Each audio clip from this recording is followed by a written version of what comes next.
Hello, my name is Dave Tuckman, and I am a certified ethical hacker here in San Diego, California. I think that it can potentially be one of the bigger threats that we face in trying to protect organizations. I use the bullet and a gun analogy, meaning you have a bullet and you have a gun. Individually, each one's limited in what it can do, but when you put the two together, you've got a game changer. Think of malware as the bullet, and think of your threat actor, the person who wants to do bad things to you, as the gun. So when you put those two together, suddenly he's a much more respectable adversary. At the same time, 95% of cyber breaches come from human error. So you're taking the gun, putting a bullet in it, and going after where 95% of attacks take place.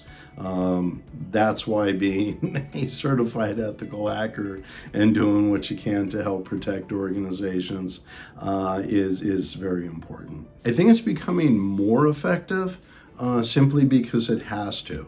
If we look at the construct of networks and how organizations communicate and collaborate with other ones while at the same time trying to secure themselves, there's a lot of data. There's a lot of information that you have to collect, and you can potentially have an organization where you want to collect a lot of data to understand what normal activity is. Because if you can define what normal activity is, you can then identify what abnormal activity is. And there's a big part of that kind of analysis that takes place. And that amount of information requires automation. You're not going to be able to do it any other way. At the same time, I think automation's still relatively new and will continue to get better as the industry and its capabilities mature over time. But I do believe it's here to stay, and it ultimately will become a very, very necessary tool that we use to leverage to protect organizations. I think all scanners are going to be as reliable or as good as they are able to be at that time in relation to what they're trying to defend against. I don't have a particular favorite. I try, when I do interviews like this, I try to be vendor agnostic, and because I think the better path to finding what is correct for you is you want to understand what your organization needs, what it's trying to protect, what addresses that without overkill. And you also want to understand how that product continues to evolve itself to stay relevant and proactive in the industry, and how is its level of support, not only when you're trying to get it deployed and configured or optimized, but in the event of an incident.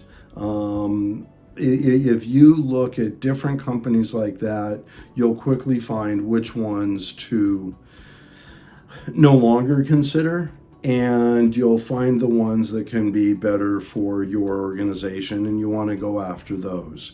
At the same time, be aware everything's changing. So even what you find may be the best one today may not be the one that's the most aligned for your organization 1, 2, or 3 years from now.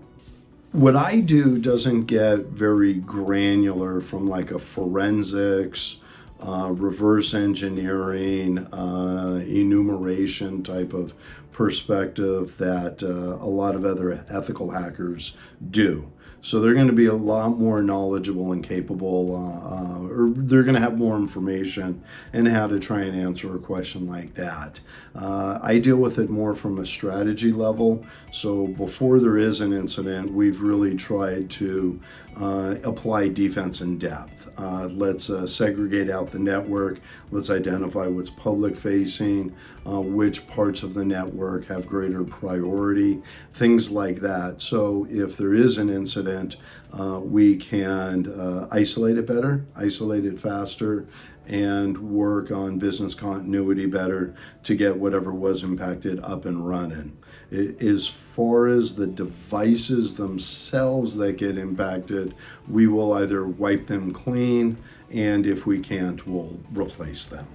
Our focus ends up being more on business continuity. Yes, I use my knowledge of what different types of malware can do all the time. Not necessarily on a deep technical level, as much as understanding what they're capable of and how that may impact an organization that we're trying to protect. We'll basically take that information, once we understand what those are, identify what are the greater risks to the organization, and we use those to create mitigating strategies to help protect and secure an organization. I have two pieces of advice to recommend. The first one is understand the different types of malware that are out there, what they're capable of, and why threat actors are using them. As you understand that, understand how those threats pose a risk to the organization that you're trying to protect. And that will give you a better overall understanding of how your expertise as a certified ethical hacker can provide solid business value to the organization in addition to your technical capabilities. The second piece of advice is understand that technology's always changing. Everything that's happening on the bad side, the capabilities of threat actors, the amount of threat actors that are out there, the regularity of that type of activity, as well as the changes in the organization that you're trying to protect. All of those things are going to play a role in what you're expected to be aware of. So the more you can learn about those, the better you can serve yourself and your organization. Yeah, one of the stories I like to share is a company that contacted us and shared in confidence that they were victims of an advanced persistent threat that traced back to China. They knew that they were victims of an advanced persistent threat that traced back to China because the FBI told them, and the FBI at the same time was in their network monitoring what the Chinese were doing. So our task was to scope out how to identify, contain, and remediate the issue.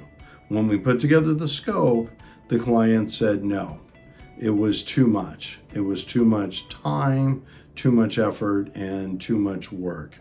So they were going to do nothing about it. It wasn't even that they were going with somebody else's quote or scope of work. It was just that they weren't going to do anything proactive about it. So what ended up scaring me about that more than anything wasn't so much the breach and that they were victims of that attack directly from China. It was that they had a company decision to do nothing about it. And I found that more concerning than anything else. The lesson in that I try and share with people is be aware as a certified ethical hacker, you're not always fighting adversaries.